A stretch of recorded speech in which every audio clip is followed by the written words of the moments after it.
Welcome to SP tutorial classes. आप लोगों को आज एमपी सिविल जज प्री जो कि 2022 में होने वाला है जो कि उसी से आप लोगों को चल रहा है सीरीज। आप लोग जान ही रहे हैं कि एविडेंस एक्ट का जो कि वस्तुनिष्ठ प्रश्न का सीरीज चल रहा है, उसमें पार्ट टू जो कि कल आप पार्ट टू को देखेंगे। और कल आप लोगों को दे दिए थे पार्ट वन का। चलिए इसको बारे में देखा जाए। एविडेंस एक्ट से जो वस्तुनिष्ठ प्रश्न चाहिए 2016 है, जो कि ये आपको दिया गया है, जो कि हर एक मतलब कि हर एक पीसीएस एग्ज़ाम से हर एक पीसीएस एग्ज़ाम जो कि संबंधित है, जो पूछने वाला क्वेश्चन पेपर है। चलिए उसको देखा जाए। चलिए पहला क्वेश्चन है 2013 से, जो कि सामान्य जो कि होता है धारा 1 से 4 तक होता है। चलिए देखा जाए। साक्ष्य अधिनियम के विधेयक को तैयार किया जाता है किसके अनुसार? साक्ष्य अधिनियम के विधेयक को तैयार किया जाता है, किसने तैयार किया था? तो सर जेम्स स्टीफन्स ने। ठीक सर, चलिए डिफिनेशन के बारे में। सर जेम्स स्टीफन ने बिल तैयार किया जो कि वर्तमान भारतीय साक्ष्य अधिनियम है। ठीक, आगे देखा जाए। भारतीय साक्ष्य अधिनियम लिखा गया था किसके द्वारा? सर जेम्स एफ स्टीफन्स द्वारा लिखा गया था। नीचे दिए गए कूट का प्रयोग करते हुए गलत कथन का चुनिए। इसके गलत कथन कौन है? इसमें देखिए, इसमें गलत कथन दिया गया है 2, 3, 4। दो, भारतीय साक्ष्य अधिनियम न्यायालय द्वारा साक्ष्य लेने हेतु नियुक्त किए गए आयुक्त के समक्ष कार्यवाहियों पर लागू नहीं होता है। 2, न्यायालय के समक्ष प्रस्तुत किए गए शपथ पत्रों का साक्ष्य अधिनियम लागू होता है। इसके बाद भारतीय साक्ष्य अधिनियम सभी प्रकार के सेना न्यायालयों के समक्ष होने वाली न्यायिक कार्यवाहियों पर लागू होता है। चलिए इस रिलेटेड केस रिलेटेड है। चलिए आप लोगों को सिर्फ क्वेश्चन आंसर देखा जाए। चलिए अगला क्वेश्चन।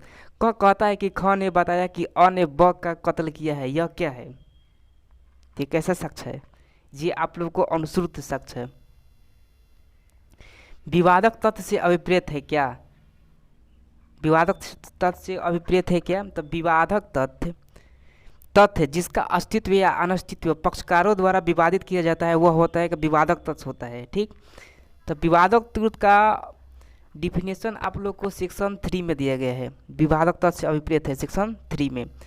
सबूत परिणाम होता है किसके आधार पर? सबूत परिणाम होता है साक्ष्य के आधार पर। साक्ष्य से अभिप्रेत है और उसमें सम्मिलित होता है क्या क्या? देखिए, साक्ष्य मौखिक और दस्तावेजी। साक्ष्य मौखिक एवं दस्तावेजी दोनों हो सकता है। भारतीय साक्ष्य अधिनियम में निम्नलिखित में से कौन सा शामिल है? तो चलिए इसमें देखा गया साक्ष्य के विधि नियम द्वारा साबित नहीं हुआ है से तात्पर्य क्या है? ए नंबर, साबित नहीं हुआ है, साबित कर दिया गया। यह न तो साबित किया गया और न ही साबित कर दिया गया है। और डी नंबर में इनका इनकार किया गया। तो सीन क्या है? यह तो साबित किया गया है और न ही साबित किया गया है, इसका आंसर होगा। चलिए आगे देखा जाए। निम्नलिखित में से कौन सा भारतीय साक्ष्य अधिनियम का अंतर्गत दस्तावेज शब्द के अर्थ के अंतर्गत नहीं आता है? तो क्या हो जाएगा? टेलीफोन करता दस्तावेज अंतर्गत नहीं आता है। बाकी लेख, मानचित्र और फोटो चित्र ये सब सारे चीज आता है। ए का परीक्षण बी की हत्या के लिए किया जाता है। अगला क्वेश्चन। जो एक गधा से उसकी हत्या करने के इरादे से उसे मारता है। ए के परीक्षण के समय निम्नलिखित में से कौन सा विवादक तथ्य नहीं है? तो ये आपका हो जाएगा बी नंबर की ए की सी से बातचीत है। सुसंगता एवं ग्राह्यता साक्ष्य अधिनियम के अंतर्गत आता है। किस साक्ष्य अधिनियम के अंतर्गत आता है? तो ये आता है न पर्यायवाची है और न ही सह विस्तारी है। अगला क्वेश्चन। तथ्यों की सुसंगति जो कि सेक्शन 5 से 55 तक दिया गया है। भारतीय साक्ष्य अधिनियम के निम्नलिखित में से किस उपबंधों में उसकी संग व्यवहार का भाग बनाना शब्दों का प्रयोग हुआ है? तो धारा 6 में दिया गया है। जस्टिस से तात्पर्य है जो तथ्य उसी संग व्यवहार के अंत हो जो विवादक तथ्य है। किस धारा में विहित किया गया? तो धारा 6 में किया गया है। दूधनाथ पांडे बनाम उत्तर प्रदेश राज्य का वाद संबंधित है किससे? अन्यत्र उपस्थित होने वाले से, अन्यत्र उपस्थित रहने से। साक्ष्य अधिनियम की धारा 6 निम्नलिखित में से किसको सम्मिलित नहीं करती है? तो अवसर, कारण, प्रभाव इस सबको सम्मिलित करती है, लेकिन प्रयोजन को सम्मिलित नहीं करती है। निषाक्त परेड संबंधित नियम भारतीय साक्ष्य अधिनियम की किस धारा में दिया गया है? तो धारा दिया गया है 9 में। अनंत होने वाले का बचाव शामिल होता है भारतीय साक्ष्य अधिनियम के किस धारा में? तो भारतीय साक्ष्य अधिनियम की धारा 9 में दिया गया है। अनंत होने वाले शामिल। यह सूत्र, चले आगे क्वेश्चन, यह सूत्र की निम्नलिखित दस्तावेजों को लिखित द्वारा ही साबित किया जाना चाहिए। भारतीय साक्ष्य अधिनियम की किस धारा में दिया गया है? तो दिया गया है धारा 91 में के अंतर्गत। दहेज मृत्यु की अवधारणा जो भारतीय साक्ष्य अधिनियम की धारा 133 के ख में लिखित है को जोड़ा गया है संशोधन, किस संशोधन अधिनियम द्वारा? तो ये दिया गया है 1986 संशोधन अधिनियम द्वारा। चलिए तो उसके बारे में कुछ देख लिया जाए कि क्या कहता है डिफिनेशन। भारतीय साक्ष्य अधिनियम की धारा 113 के ख दहेज मृत्यु के बारे में अवधारणा को दहेज प्रतिशत संशोधन अधिनियम 1986 द्वारा स्थापित किया गया है। चलिए आगे दे अगला क्वेश्चन, किसी व्यक्ति के विरुद्ध आपराधिक कार्यवाही में उस व्यक्ति का पति या पत्नी पर क्या होता है? तो सक्षम साक्षी होंगे। भारतीय साक्ष्य अधिनियम 1872 का लोक दस्तावेज लोक कल्याण की भावना सर्वोच्च विधि है। यह सूत्र संबंधित है धारा कौन में दिया गया है? तो धारा दिया गया लोक कल्याण की भावना की सर्वोच्च विधि है, यह धारा दिया गया है 123 में। भारतीय साक्ष्य अधिनियम 1872 की निम्न में से कौन सी धारा आपराधिक मामलों से संबंधित नहीं है? तो ये आपको नहीं है 23 से, लेकिन संबंधित किससे? 27, 53, 133 सबसे संबंधित है। भारतीय साक्ष्य अधिनियम 1872 में उस विषय से संबंधित प्रश्न जो कि वाद या कार्यवाहियों में सुसंगत नहीं है पूछे जा सकते हैं। तो किस प्रश्न से? तो ऐसे प्रश्न पूछे नहीं जा सकते हैं। भारतीय साक्ष्य अधिनियम 1872 के अनुसार निम्नलिखित में से कौन सी सही सुमलिखित है? तो सुमलिखित है उपयुक्त में से मतलब सब भी कोई इसमें से सुमलिखित नहीं है। आगे देखा जाए, भारतीय साक्ष्य अधिनियम 1872 के अंतर्गत न्यायिक अपेक्षा शब्दावली से अभिप्राय क्या है? किसी बात को बिना सबूत के अस्तित्व में मानना, यह है क्या है? न्यायिक अपेक्षा है। भारतीय साक्ष्य अधिनियम 1872 प्रत्यक्ष रूप से उल्लेखनीय नहीं करता है, किसको? पर स्थितंजय साक्ष्य का नहीं करता है। जहाँ की कोई मूल दस्तावेज कई मूल प्रतियों में निष्पादित है वहाँ क्या हो सकता है?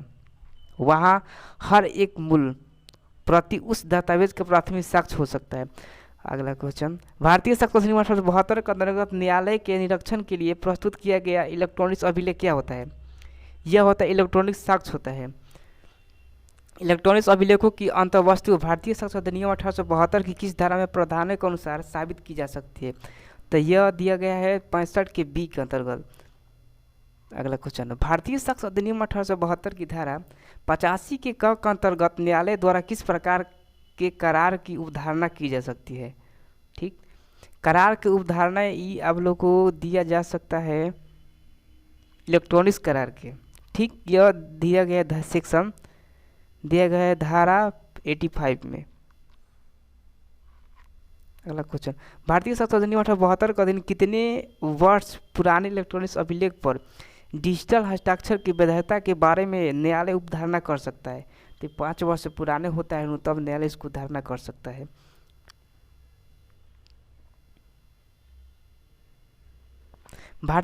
अब देखिए आगे, भारतीय साक्ष्य अधिनियम 1872 की धारा 23 की कोई भी बात किसी वरिष्ठ प्लीडर, अटॉर्नी या वकील को किसी ऐसे बात का साक्ष्य देने से छूट देने वाली नहीं मानी जाएगी जिसका साक्ष्य देने के लिए उसे विवश किया जा सकता है। ऐसा उपबंधित है भारतीय साक्ष्य अधिनियम 1872 की किस धारा में दिया गया है? 126 में। कौशल राव बनाम मुंबई राज्य AIR 1958 सुप्रीम कोर्ट 22 का वाद साक्ष्य विधि के किस विषय से संबंधित है? ये संबंधित है मृत्युकालीन कथन से। भारतीय साक्ष्य अधिनियम 1872 में कारोबार के अनुक्रम में की गई घोषणा ग्राह्य क्या होती है? किस सेक्शन के अंतर्गत आता है? तो ये धारा दिया गया है 32 के 2 के अंतर्गत। भारतीय साक्ष्य अधिनियम 1872 की धारा 41 के निम्न में से किस प्रकार की अधिकारिता का उल्लेख नहीं किया गया है? तो डी, राजस्व विषयक द्वारा। यानी राजस्व विषय का ये आपको सेक्शन दिया गया 41 में। जब अगला देखता है क्वेश्चन, जब न्यायालय को किसी व्यक्ति के इलेक्ट्रॉनिक हस्ताक्षर के बारे में राय बनानी हो तो वह प्रमाणित करता अधिकारी की राय किसने इलेक्ट्रॉनिक हस्ताक्षर कर द्वारा किया जा सकते हैं? तो सुसंगत तथ्य द्वारा। चलिए, साक्ष्य पेश किया जाना और उसका प्रभाव सेक्शन 101 से लेकर 117 तक इसका दिया गया जाता है। चलिए अगला क्वेश्चन, भारतीय साक्ष्य अधिनियम 1872 के अनुसार जिस तथ्य की न्यायालय न्यायिक अपेक्षा करेगा वह उसे क्या किया जा सकता है? उसको साबित करना आवश्यक नहीं किया जा सकता है। भारतीय संसद अधिनियम की कौन सी धारा यह उपबंध करती है कि किसी मामले में किसी तथ्य को साबित करने के लिए साक्षियों की कोई विशिष्ट संख्या उपेक्षित नहीं होगी? तो कौन सी संख्या किस धारा सेक्शन में दिया गया है? सेक्शन 134। भारतीय साक्ष्य अधिनियम 1872 की किस धारा के अधीन एक पक्षकार अपने ही साक्षी से प्रश्न पूछ सकता है? तो ये 154 में। भारतीय साक्ष्य अधिनियम की निम्न में से किस धारा में स्मृति ताज़ा करने संबंधी प्रावधान दिया गया है? तो ये दिया गया 159 में। अगला क्वेश्चन, भारतीय साक्ष्य अधिनियम की धारा यह उपबंध करती है कि साक्ष्य के अनुचित ग्रहण या अपहरण के आधार पर कोई नवीनतम विचारण नहीं कर सकता। सेक्शन का अंतर्गत तो सेक्शन 167। चलिए अब देखा जाए 2014 का प्रीवियस ईयर पेपर, जो कि हर एक विशिष्ट एग्ज़ाम से, या यूपी हो, बिहार हो, झारखंड हो, उत्तराखंड हो, राजस्थान हो, यूपी हो, अदर स्टेट के लिए या एमपी हो, ये सबके लिए मतलब सिमिलर जीएस के पेपर लागू होता है। चलिए 2014 के क्वेश्चन सामान्य 1 से 4 से संबंधित है। भारतीय साक्ष्य अधिनियम 1872 की उद्देशिका के अनुसार इस अधिनियम का प्रयोजन क्या है? चलिए समझ जाते हैं। तो साक्ष्य अधिनियम को समेकन, परिभाषित एवं संशोधित करना है। भारतीय साक्ष्य अधिनियम 1872 का अधीन तथ्य की उपधारणा क्या होता है? तथ्य की उपधारणा इसका आंसर क्या हो जाएगा? तथ्य मानवीय अनुभव एवं प्राकृतिक घटनाओं व प्रकृति की विधि पर आधारित होता है। तथ्यों के सूचकांक 3। आगे देखा जाए, भारतीय साक्ष्य अधिनियम की कौन सी धारा कब्जा पूर्ण स्वामित्व का प्रथम दृष्टांत साक्ष्य है के सिद्धांत को प्रभावित करती है? तो धारा कितना है? धारा 110 हो जाएगा। साक्ष्य अधिनियम की किस धारा के अधीन अनेक वर्षों का लगातार सहवास विवाह की अवधारणा कर सकता है? तो धारा 114 के अंतर्गत। भारतीय साक्ष्य अधिनियम की धारा 112 संबंधित किससे है? 112 संबंधित देखा जाए तो विधिक कल्पना का सृजन करती है। धारा 112 विधिक कल्पना का सृजन करती है। अगला क्वेश्चन, भारतीय साक्ष्य अधिनियम 1872 के नियम में से कौन सी धारा दहेज प्रतिषेध अधिनियम 1986 के अंतर्गत स्थापित की गई है? तो सेक्शन 113 के ख। शरद चंद्र डे बनाम गोपाल चंद्र लाहा का वाद संबंधित है किससे? विबंधन से। आगे देखा जाए क्वेश्चन, बोलने में असमर्था एक साक्षी खुले न्यायालय में संकेतों से साक्ष्य देता है, ये सा साक्ष्य क्या कहलाता है? ये सा साक्ष्य कौन सा साक्ष्य होता है? वो ऐसा साक्ष्य मौखिक साक्ष्य होता है। चलिए आगे क्वेश्चन, ये रिटोट कर दिया गया है म्यूजिक प्रिंटिंग से होकर। चलिए आगे देखा जाए क्वेश्चन, निम्नलिखित में से किस संशोधन अधिनियम द्वारा साक्ष्य विधि अधिनियम 1872 में धारा 53 की एक जोड़ी गई है? तो ये आपको दिया गया अधिनियम 2013 द्वारा, यानी कि दंड प्रक्रिया अधिनियम 2013 द्वारा। भारतीय दंड संहिता की धारा 376 के अपराध में पीड़ित का सील साक्ष्य अधिनियम के किस धारा में संगत नहीं है? तो यह धारा में संगत नहीं है 53 के ए में। नुकसानी पर प्रभाव डालने वाले सील की भारतीय साक्ष्य अधिनियम 1872 की किस धारा में विवेचना की गई है? तो यह विवेचना की गई धारा 55 में। चलिए अब सुनिश्चित करना है तो उसको पहले डायरेक्ट आंसर ही दे दिया जाता है। धारा 3 किससे संबंधित है? दस्तावेज से। धारा 62 प्राथमिक साक्ष्य, धारा 63 द्वितीय साक्ष्य, धारा 60 मौखिक साक्ष्य से संबंधित है। चलिए दिखा दे, कौन लोक दस्तावेज नहीं हो सकता है? तो स्वपरीक्षण रिपोर्ट जो है जो कि लोक दस्तावेज नहीं हो सकता है। चलिए उसके बारे में थोड़ा डिफिनेशन देखा जाए। बेनाम जो सब रजिस्टर के दफ्तर में महबूब रखी जाती है एक लोक दस्तावेज होता है। गिरफ्तार का वारंट और चार्जशीट लोक दस्तावेज है, जबकि सब परीक्षण लोक दस्तावेज नहीं है। भारतीय साक्ष्य अधिनियम 1872 के नियमों से कौन सी धारा इलेक्ट्रॉनिक करार के बारे में उपधारणा से संबंधित है? तो ये धारा दिया गया आपको लोग को 85 के क में, इलेक्ट्रॉनिक्स करार के बारे में उपधारणा से संबंधित। अगला और लास्ट क्वेश्चन है, भारतीय साक्ष्य अधिनियम की निम्नलिखित किस धारा में जीवन की उपधारणा संबंधित है, उपबंधित है? धारा 107 में। तो इसी के साथ ये आप लोग को एविडेंस एक्ट का जो कि पार्ट 2 यानी प्रीवियस ईयर यानी 2013 और 14 था, अदर भी स्टेट के लिए। इसी के साथ धन्यवाद, और हमारे चैनल को लाइक और सब्सक्राइब करते रहिए, जो कि आने वाले हर एक इसके बाद आप लोगों को एक वीडियो और इसके बाद वीडियो लगातार आता रहेगा हर एक सब्जेक्ट के ला के भी, और जीएस पेपर और कंप्यूटर और इंग्लिश के भी डालेंगे। इसी के साथ धन्यवाद।